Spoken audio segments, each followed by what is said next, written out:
Hi friends. ఈరోజు మనం 'అఖండ Tandav' movie గురించి అయితే రివ్యూ మాట్లాడుకుందాం. సో, ఇప్పుడే 'అఖండ తాండవ్' మూవీ అయితే చూసి వచ్చాను. సో, దీనికి సంబంధించిన రివ్యూ అయితే ఇప్పుడు మాట్లాడుకుందాం. ఈ సినిమా కాస్టింగ్ వచ్చేసరికి బాలకృష్ణ గారు, సంయుక్త మీనన్, అలాగే ఆది పినిశెట్టి, మల్హోత్రా. డైరెక్టర్ విషయానికొస్తే బోయపాటి శ్రీను గారు, అలాగే ప్రొడ్యూసర్స్‌గా రామ్ ఆచంట, గోపి ఆచంట.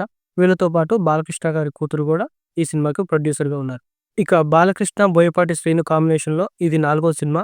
ఇంతకుముందు 3 సినిమాలొచ్చాయి. 'సింహ', 'లెజెండ్', 'అఖండ'.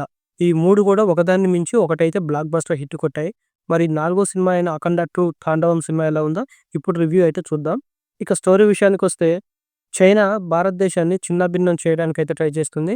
దీనికోసం భారతదేశంలో ఉన్న ప్రజలంతా దేవుడిని నమ్ముకొని బతుకుతున్నారు కాబట్టి, మనం ఆ దైవత్వం మీద నమ్మకం పోగొట్టాలనే ఉద్దేశ్యంతో వాళ్ళైతే ఒక వైరస్‌నైతే కనిపెడతారు. ఈ వైరస్‌ని వాళ్ళు భారతదేశం అంతటా స్ప్రెడ్ చేయాలనుకుంటారు.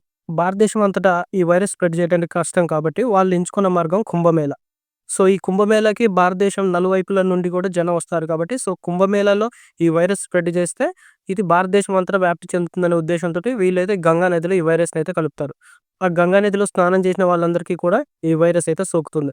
ఈ వైరస్ సోకిన 6 గంటల్లోనే ప్రజలైతే చనిపోతుంటారు. కొంతమంది చనిపోతారు. కొంతమంది హాస్పిటలైజేషన్ అయితే అవుతారు.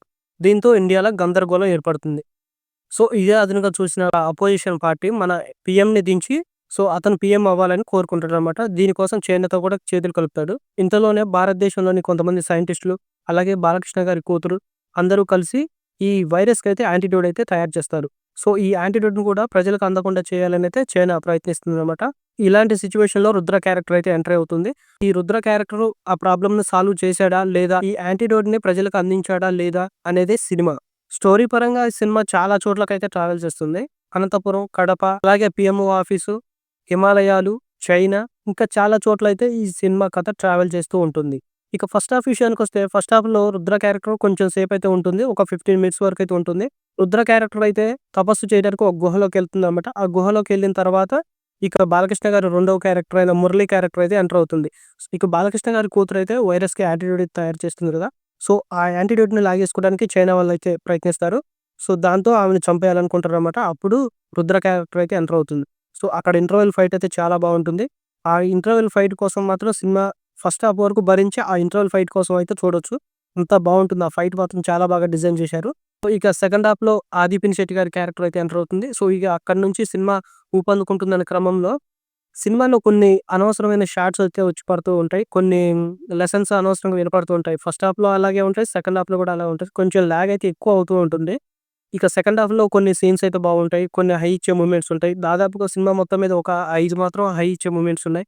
అలాగే కొన్ని ఫైట్ సీక్వెన్స్ బాగున్నాయి. అందులో ఒకటి శివుడు క్యారెక్టర్ అయితే ఉంటుందనమాట. సో, శివుడైతే వస్తాడనమాట. బాలకృష్ణ గారి తల్లి చనిపోయినప్పుడు రుద్రతో తలకొరువు పెట్టించుకోవాలనుకుంటుంది.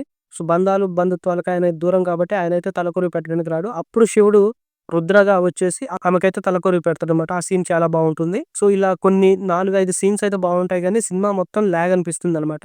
ఒక 5, 6 మూవ్‌మెంట్స్ కోసం అయితే సినిమా మొత్తం కూర్చొని చూడాలంటే అయితే మనకు చాలా కష్టం అనిపిస్తదనమాట. ఇక ప్లస్ పాయింట్స్ విషయానికొస్తే సినిమాలో బాలకృష్ణ గారి యాక్టింగ్ చాలా బావుంది. అలాగే కొన్ని ఫైట్ సీక్వెన్స్ గూడా చాలా బాగా చేశారాయన. సో, ఆయన ఈ ఏజ్‌లో ఆ ఫైట్ సీక్వెన్స్ చేయటం చాలా కష్టం. అయినప్పటికీ కూడా ఆయన డూప్స్ లేకుండా కూడా ఈ ఫైట్ సీక్వెన్స్‌లయితే చేశాడు. అలాగే శివుడిని చూపించిన విధానం బాగుంది. ఒక ఫైట్ సీక్వెన్స్‌లో హనుమాను గద తీసుకొని బాలకృష్ణ గారు ఫైట్ చేస్తారు.